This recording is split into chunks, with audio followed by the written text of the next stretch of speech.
Hi guitar mates, I hope you are doing well. This is Jeff back with another video. Now just recently I was looking through the online rock websites, Blabbermouth, Louder, you name it, they are all like there to be read. And I did see an article on one of them that mentioned bands that are reuniting in 2023. However, when I clicked on the link, I didn't actually recognise any of the names of the bands. Now, that could just be an age thing, I don't know. But it did get me thinking, what bands would I like to see reunited back for 2023? And the more I thought about it, the harder it was to come up with some names. Now, the caveat really was, should these bands actually reform? And what I mean by that was, if you pick the Beatles, yes, we'd all love to see the Beatles, but there is no chance that that could happen for obvious reasons. So I started looking into bands that I liked, that I would love to see reunited, but there would have to be a possibility of it. So I come up with 5 bands that I would like to see back together again. Love to see them tour if I could, but just reunited at some point whatsoever in 2023. Let's get into this and let me just go through the list that I have put together. Now, coming in as my earliest choice at number 5 is Supertramp. Now, this band was formed back in the UK in 1970, but I am looking at the formation of Rick Davies, vocals and keyboards, Roger Hodgson, vocals, keyboards and guitar, Dougie Thompson on the bass, Bob Seigenberg on the drums, and John Helliwell on saxophone. Now, I talk about that because they have gone through various changes over the years. But that is the lineup that had the greatest success. Now, they was originally seen as a prog rock band, but then they moved toward a more pop-orientated sound. And with their third album, Crime of the Century, that really launched them on their career. And taken from that, we have such classic songs as Dreamer. At my age, everybody was singing that. And also, it was a shock hearing the voice, such a high-pitched voice on that. But Dreamer, great song. They also had, of course, the most commercial success with the album back in 1979, Breakfast in America, which did have 3 top 10 singles. We had the Logical song, Breakfast in America. Just great songs that have been used in TV, movies, commercials, you name it. These songs have been around. And of course, one I always keep using in reference, especially where I live, it's Raining Again, released back in 1982. Now, sadly, Roger, he left the band back in 1983. Now, they've been through different formations since then. They've done different reunion tours, but not with that lineup that had that greatest success. Number 4, another band from the 70s, and again, another band that I grew up listening to, Tencc. Formed in 1972.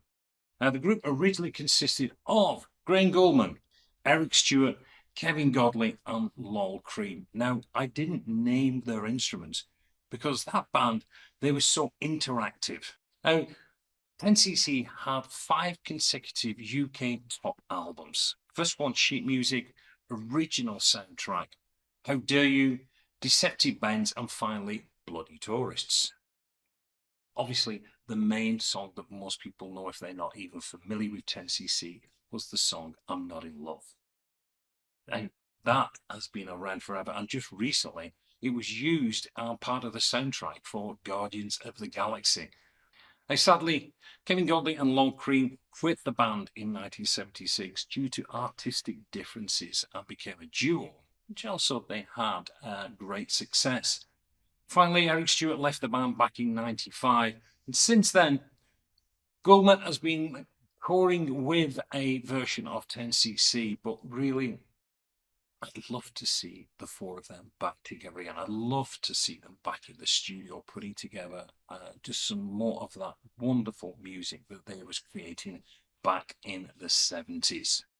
And coming at number 3, this one might be a little bit, I wouldn't say controversial, but a lot of people would say, why? But White Lion, the band, was formed back in 1983 with Danish vocalist guitarist Mike Tramp, American guitarist Vito Bratta, Greg D'Angelo on the drums, and Joe Lomenzo, if I'm pronouncing your name right, on the bass.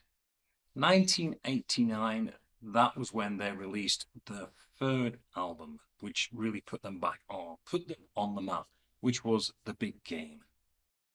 A year later, that was followed by The Main Attraction. Now, both of these albums, to me, were just slightly ahead of the usual music that we was hearing during that period of time. Everything was this kind of glam rock music that was out there. Yes, we had the Bon Jovis out there, we had the Poison, we had Motley Crue just ahead of their time on that.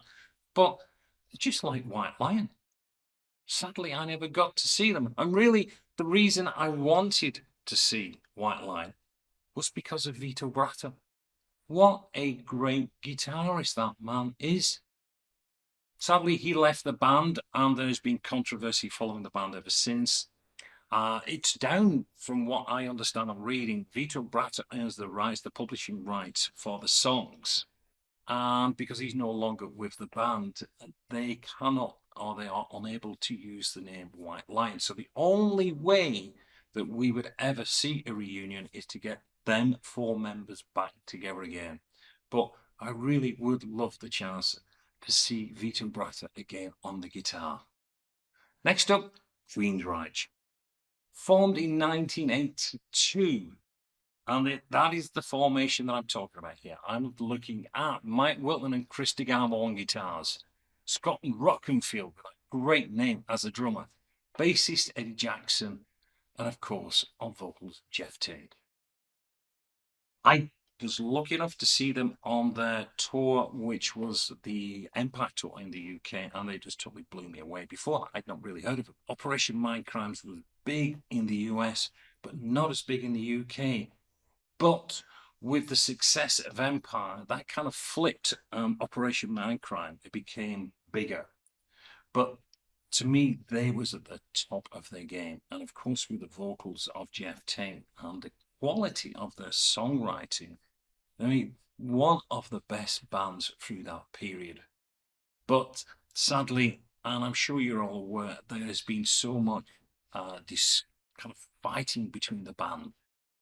Of course, Mike Wilton left the band. Now he says he's got no interest in coming back to the band. Chris DeGarmo still out there, but we no longer get the same Queensr R out there. You know, of course, we don't get Jeff Tate on the vocals, which is really a sad thing about that. But that band, I'd be there in a heartbeat if I could see that original formation back together again in the studios touring. So that's Queensr R. Finally, Genesis.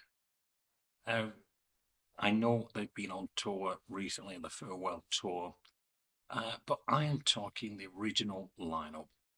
Tony Banks, Mike Rutherford, Peter Gabriel, Phil Collins, and of course Steve Hackett on the guitar. Again, I'm being selfish. I just want to hear them back together again, whether it be in the studio or if they just did a couple of one-off concerts together as the original lineup.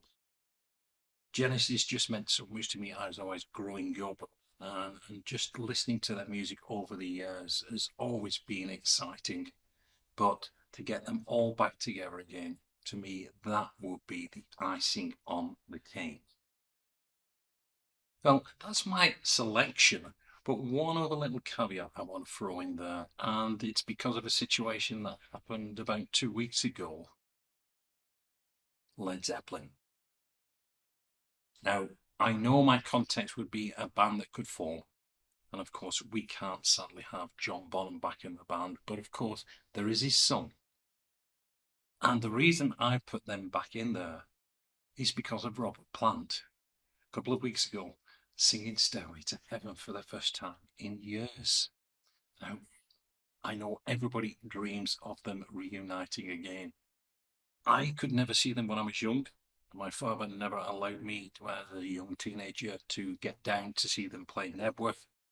And of course, my invite didn't arrive in time for the O2 Arena concert, so I got to fail to miss them there as well. So, but Zeppelin, I'm sure nearly every one of you would agree with me on there. That would be just the ultimate. Well, they are my selections. What I'd be interested to hear from you is yours. Who would you like to see reunited back for 2023? Remember the caveat of what we said. They've got to be a band that can. We can't. Queen without Freddie Mercury wouldn't be Queen. So let me know what bands that you would like to see reunited again. Anyway, I'll let you ponder about that, think about it, and I will look forward to reading your comments. But until the next time, this is Jeff, wishing you well, and I'll speak to you again real soon. Until then, bye.